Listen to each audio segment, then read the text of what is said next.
Again, among the significance of this month is the day of Ashura, جس کو ہم یوم عاشورہ کہتے ہیں.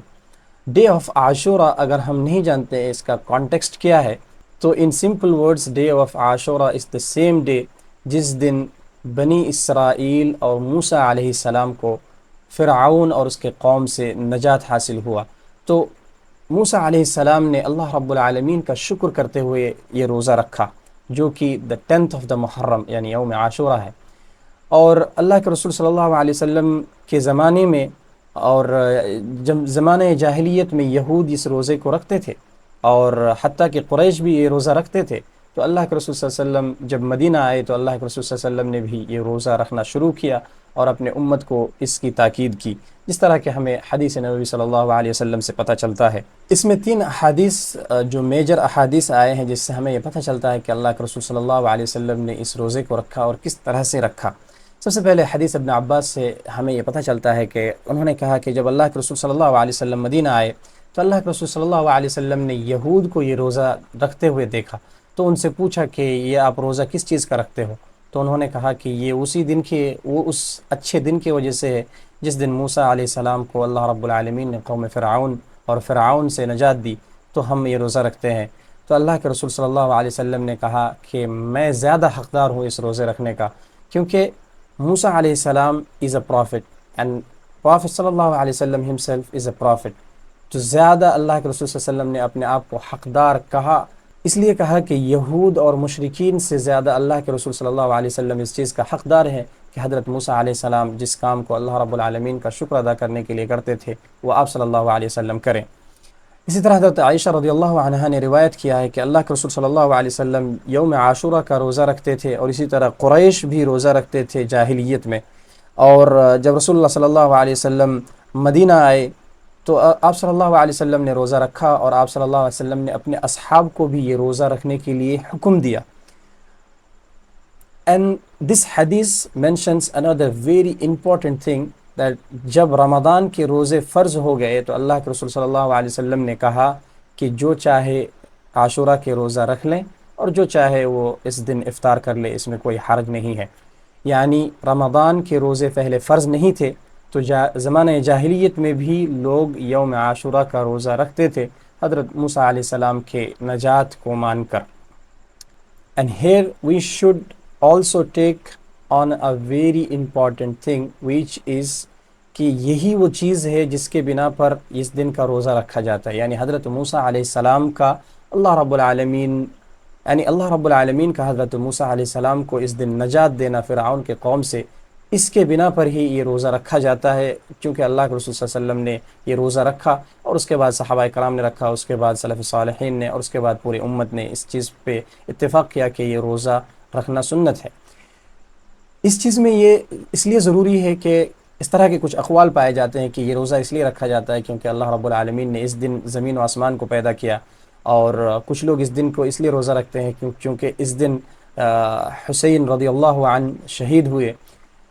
تو یہ جو چیزیں ہیں اس کا پراپر کوئی دلیل نہیں ہے جو اس چیز کو یعنی تاکید کرتی ہو کہ اس دن زمین و آسمان کی خلقت ہوئی اور یہ روزہ اس لیے رکھا جا رہا ہے، بلکہ یہ روزہ اللہ رب العالمین کا شکر ادا کرتے ہوئے رکھا جاتا ہے، کیونکہ حضرت موسیٰ علیہ السلام نے سب سے پہلے اس روزے کو رکھا جب اللہ رب العالمین نے انہیں نجات دی.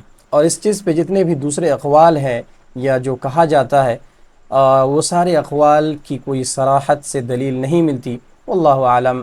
اور جن چیزوں کی دلیل قرآن و حدیث سے نہیں ملتی ان چیزوں کے اوپر غور و فکر نہیں کرنی چاہیے، بلکہ ان چیزوں کو ترک کرنی چاہیے. اور کسی بھی طرح کا بدعت اس مبارک مہینے اور کسی بھی طرح سے یہ سوچنا کہ کسی اور چیز کی وجہ سے اس روزے کو رکھا جاتا ہے، یہ ایک طرح کی گمراہی اور ضلالت میں لے جا سکتی ہے، اس لیے اس چیز سے بچنا چاہیے. The another hadith which mentions how to fast the یوم عاشورہ، یعنی اس کا جو روزہ ہے عاشورہ کا روزہ اس کو کس طرح سے رکھا جانا چاہیے. تو حدیث ابن عباس سے ہمیں یہ پتہ چلتا ہے کہ اللہ کے رسول صلی اللہ علیہ وسلم کے تعلق سے انہوں نے کہا کہ آپ صلی اللہ علیہ وسلم عاشورہ کا روزہ رکھتے تھے، تو صحابہ اکرام نے آپ صلی اللہ علیہ وسلم کے سامنے ذکر کیا کہ یہود اور نصارہ بھی اسی دن کو روزے رکھتے ہیں.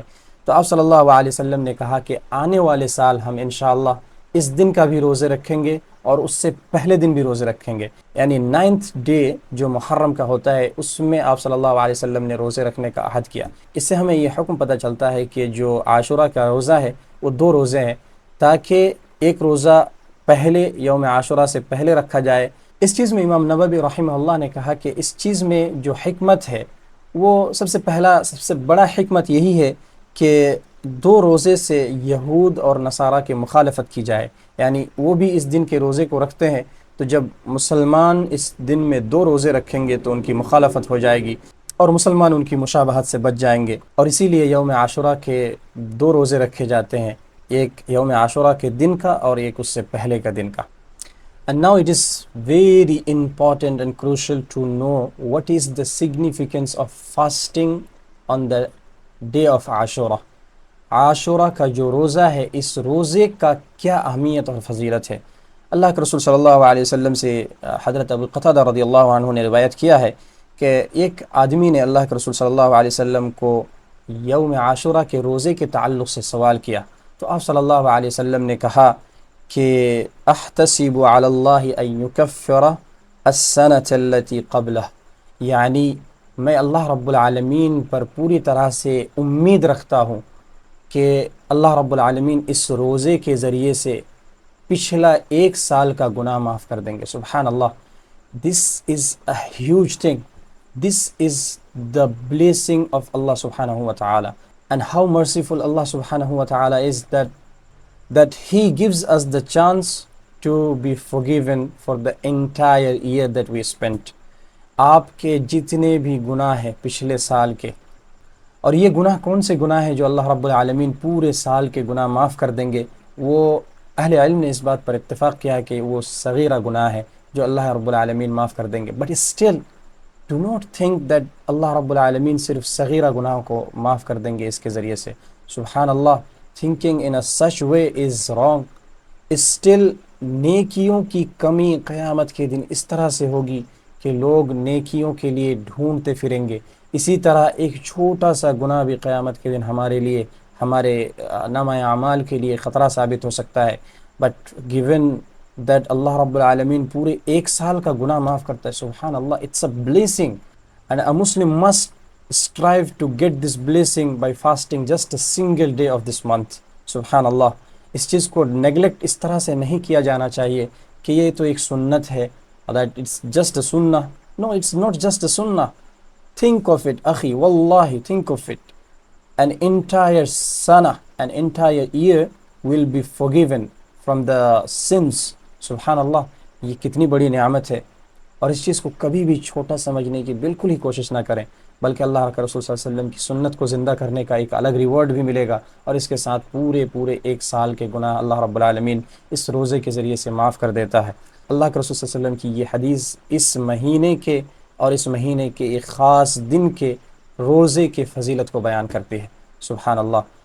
And I ask Allah subhanahu wa ta'ala to give us all the chance to fast on this day, which is just around the corner.